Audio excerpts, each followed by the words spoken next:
and all animal lovers. Good evening to you all.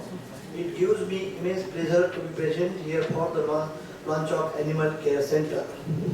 As a minister of this department, I am really very thankful to Tata Trust and people of animals for taking an initiative of the setting up of world-class animal hospital and clinic in the city of Mumbai.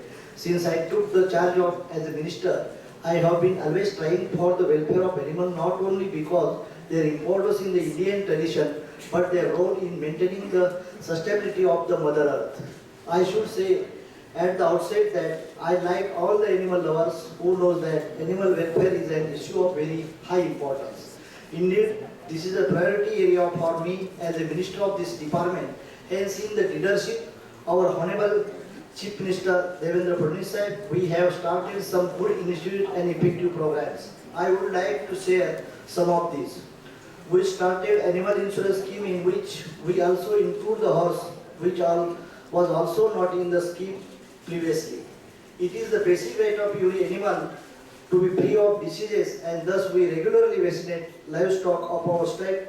We are strengthening our veterinary hospital so as animal can get best treatment.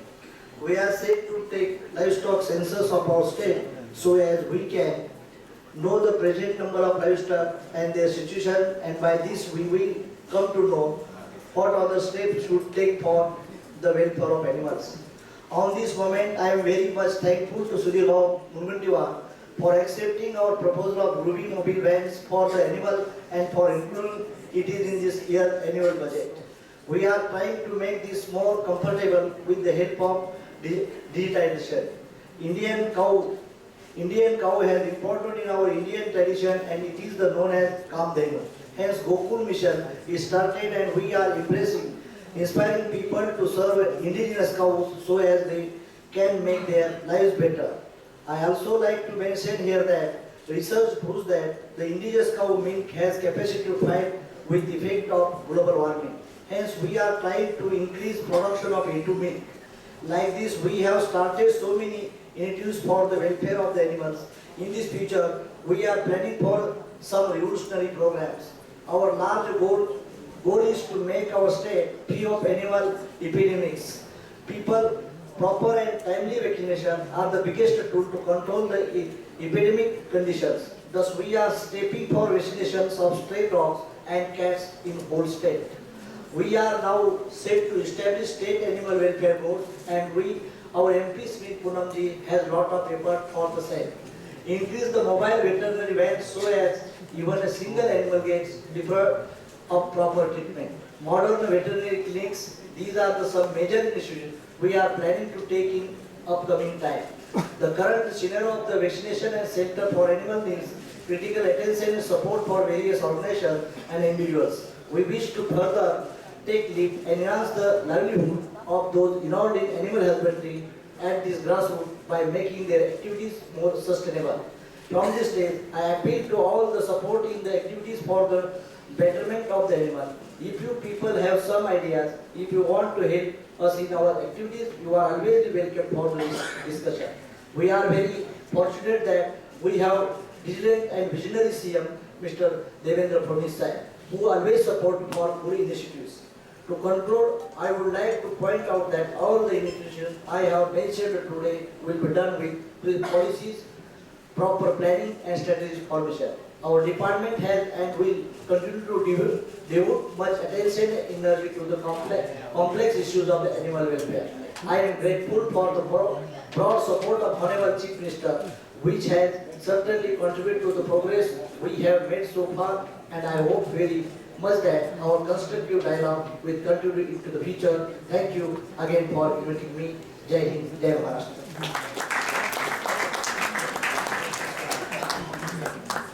Thank you so much, sir. I'd now like to call upon Shri Sudhir Mungantiwar, Honorable Minister of Finance and Planning and Forests, to say a few words.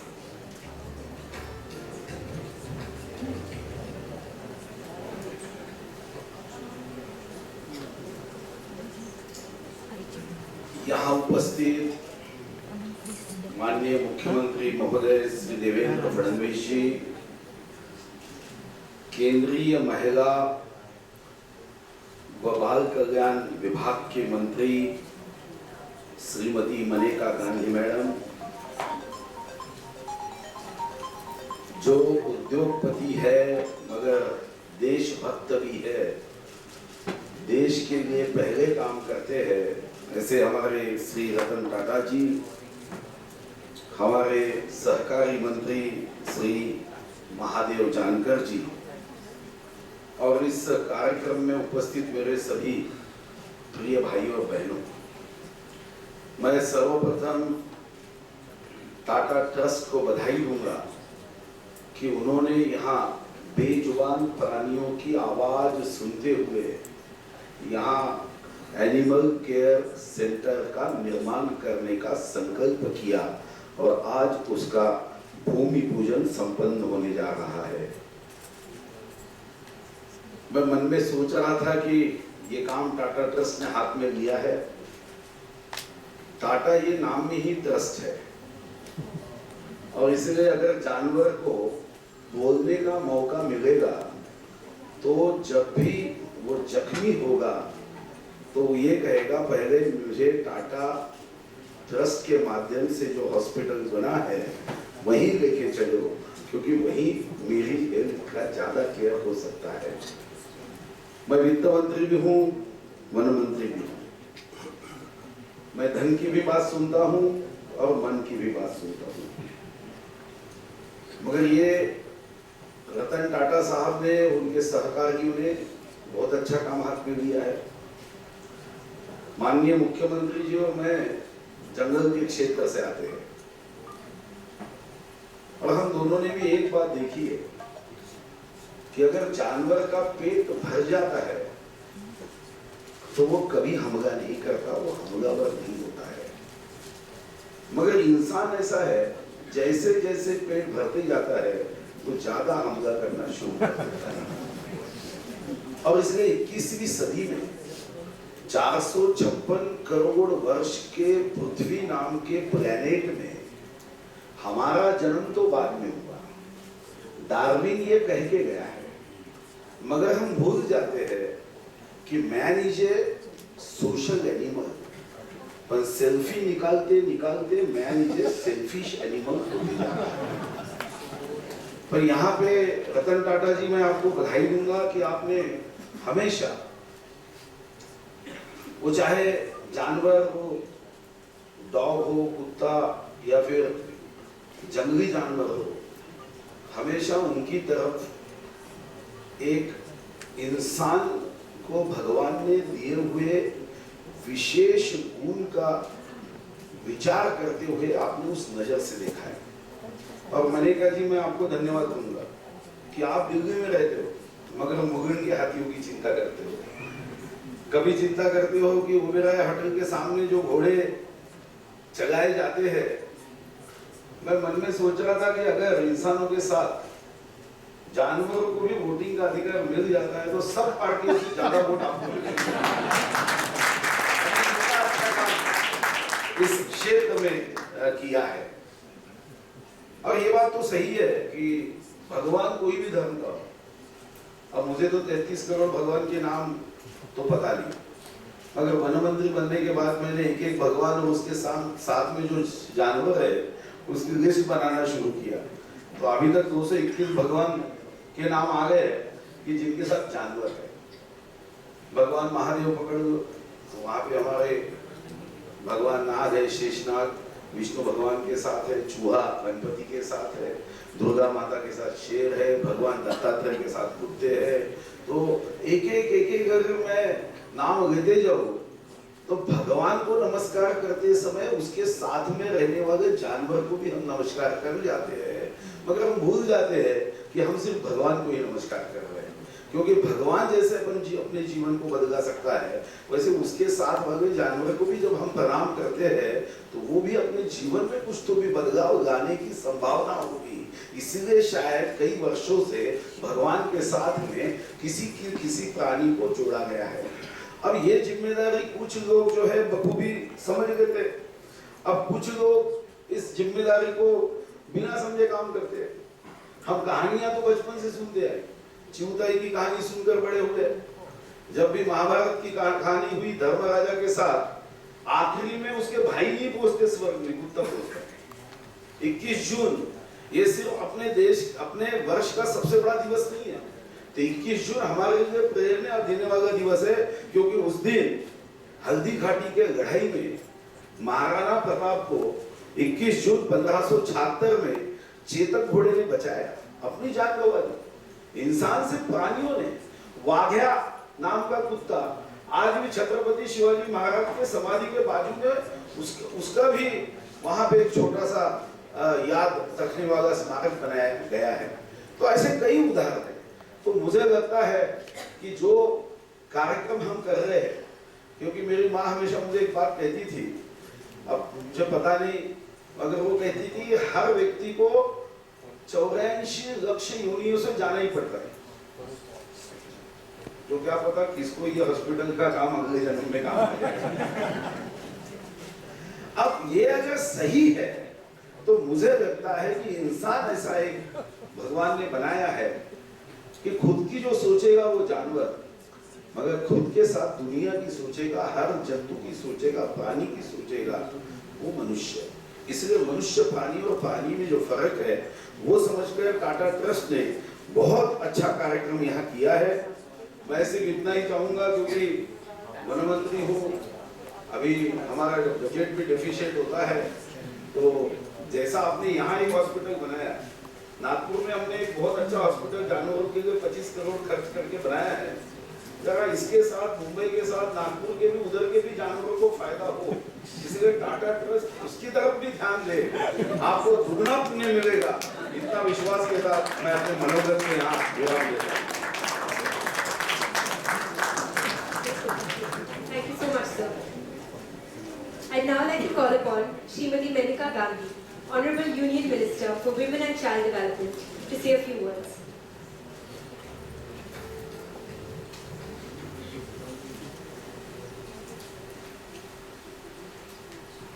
Honorable Chief Minister, Mr. Devendra Fadnavis, Cabinet Minister, Mr. Sudhir Mungantiwar, Mr. Ratan Tata, Cabinet Minister Mahadev Jankarji, SIDCO Chief Bhushan Gagrani, Mr. Sanjay Bhatia, Bombay Port Trust, who is the MD of SIDCO, Mr. Pramod Hindura, who is the person who actually gave us the land, Mr. Venkatraman of Tata, and the whole Tata Trust team. I'm deeply grateful to all of you for being here. I'd like to thank my own team of Ambika Nijjar, Chetan, Tanya, Dinali, and all of those who worked very hard. I see a lot of people here who are very, very animal friendly. Mr. Pansalkar, the of the Corruption Work Bureau. Then there's my old friend Bitu Sehgal, there's Dr. Mukesh Batra. When this first started, when People for Animals first started, it had 5 people who came together to make it. Who were those 5 people? Pritish Nandi, M.F. Hussain, Mario Miranda, Anupam Kher, and me. And we came together to realize 35 years ago that India needed an all-India, pan-India animal organization. And from there, we've grown and grown and grown. I would like to thank Mr. Ratan Tata, who is a personal hero of mine.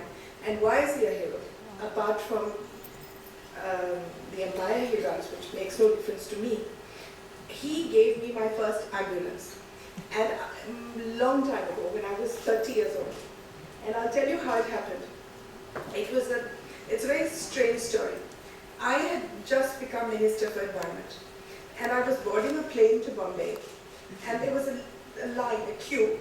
And there was a lady in front of me who was struggling with a bag, her suitcase or whatever. And without thinking, I'm an army officer's daughter, we were taught this from the beginning. I picked up a bag for her and I followed her. And when she sat down, I put the bag upstairs, in the hold, and then I came back and sat in my seat and forgot all about it. About 6 months later, I was sitting in Colaba at my aunt's and worrying and saying, we've got this hospital now, I've set it up, I don't have the money for an ambulance. I just don't have the money for an ambulance, don't know what to do. So she said, why don't you ask Mr. Tata? And I said, I don't know Mr. Tata. And I can't just ring him up and say that I'm so-and-so, give me an ambulance. So he said, well, there's Mrs. Mulgaonkar, right? Whose husband has just died, but Mr. Tata had a lot of respect for her husband. So if you speak to Mrs. Mulgaonkar, maybe she can speak to Mr. Tata. So out of the blue, I ring up somebody and say, my name is Menika Gandhi, and Mrs. Mulgaonkar, can I come and see you? So I went and she said yes. And I said, I need this ambulance. I don't know how to get through to Mr. Tata because he's so shy. And it's true, he's so shy. And that, I don't know, so well, she said, you remember 6 months ago there was a lady in front of you and you picked up her bag and you put it into the upstairs and you helped her up? He said, well, that's me. And because of that, I'll speak to Mr. Tata. And the lesson that I learned, and so she did, and Mr. Tata sent us literally by return mail an ambulance. And after that, many times when I've been in an absolute jam for money, I've approached the Tata Trust, and they've always helped with our hospital in Calcutta, with various programs, little. And I'm deeply, deeply grateful to them. And today, what is taking place is a miracle. When we got the land, it took us a long time. But when we got the land, we thought it would just be yet another one of my 36 hospitals, which run and which keep me on tenterhooks from morning to night, because I don't know when where we'll find the money to pay the salaries, what will happen. And as we get better and better known, it's not that we get any money more, we get more animals. So it is very difficult. So when Mr. Tata came forward, his Tata Trust people came to see me. It was like a miracle, and I'm so, so grateful to them. Every single animal benefits us in every which way.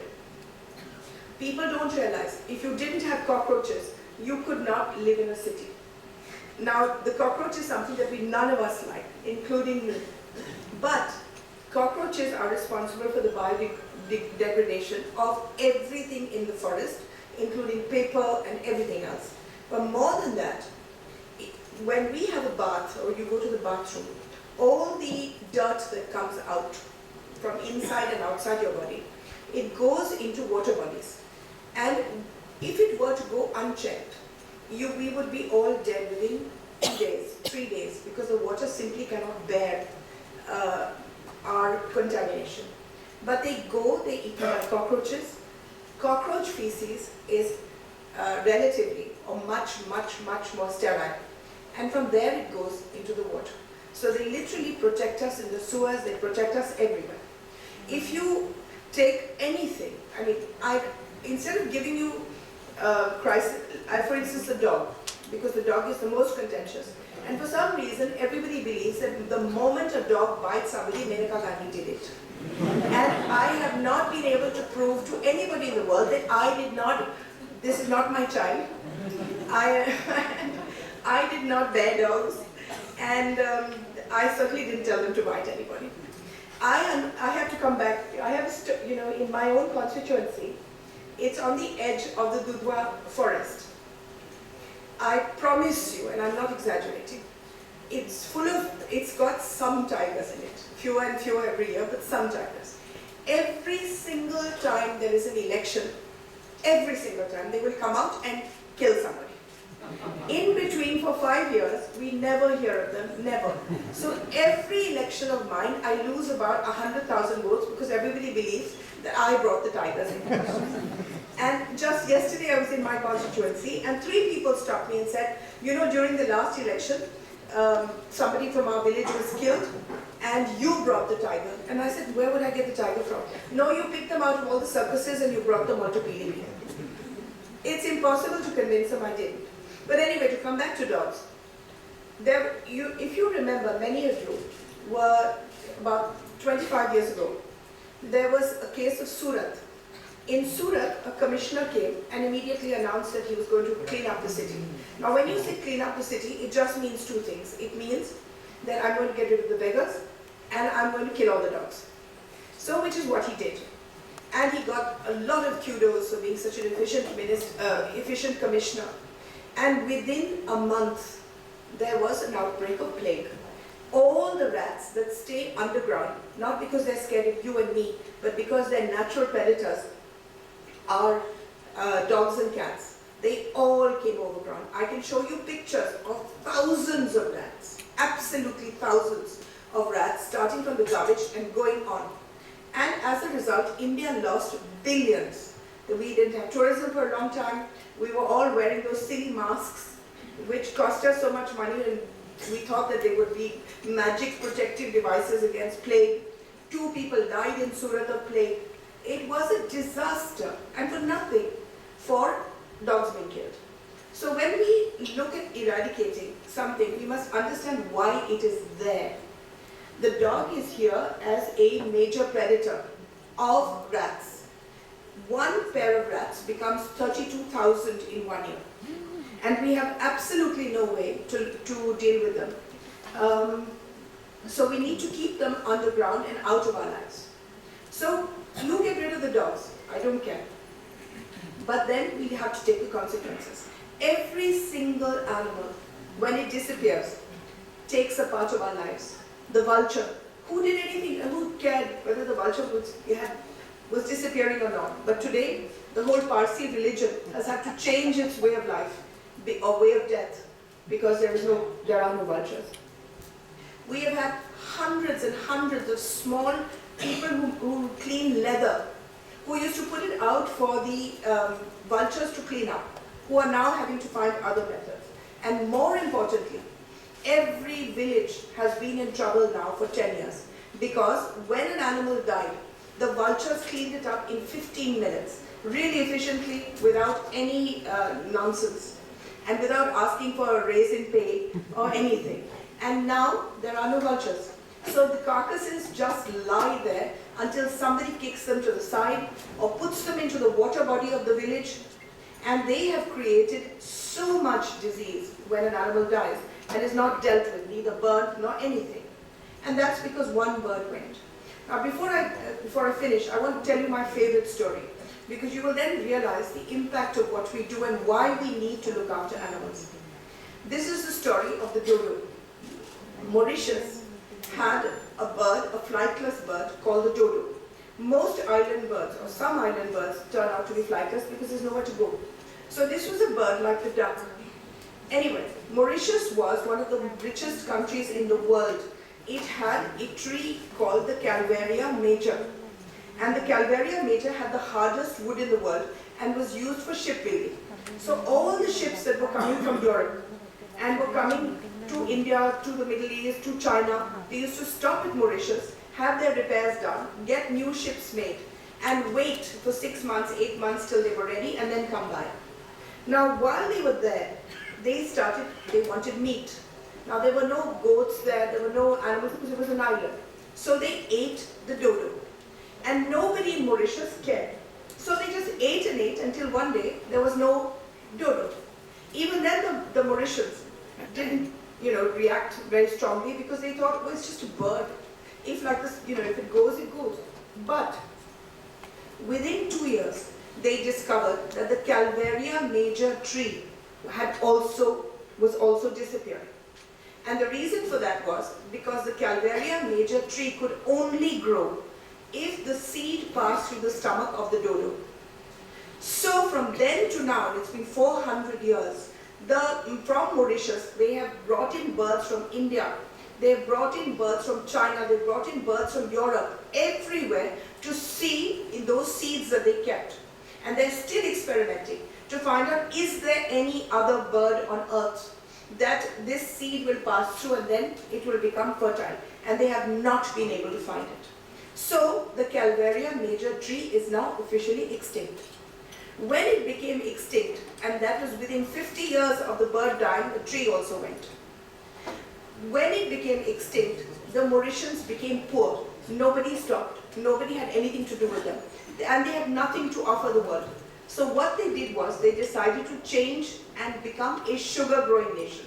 So for that, they came to India. And when they came to India, they took the sugar cane from here and started growing it.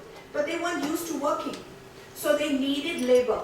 So they went to Bihar and they picked up the labor and they took it to Mauritius. They took them to Mauritius. Now the Biharis are a very robust people, to put it gently. And within a few years, They had married into the Mauritians, they had taken over the language. Sir Harold Walter became Sir Hari Rambharan. Each one of them owed their loyalty to obscure villages in Bihar, including the current Prime Minister. And the entire culture of Mauritius changed. So it became semi-Bihari, their language disappeared, their ancestors became different people. They just completely changed from a European nation into an Indo-hybrid culture. And all because one bird disappeared. Remember that. Their economy, their way of life, everything. And that's what happens to us every time we lose a species. I could go on for hours, but I'm deeply, deeply grateful that the Chief Minister has agreed to come and be with us today. He runs a pragmatic, compassionate and good government. And I'd like us all to give him a clap.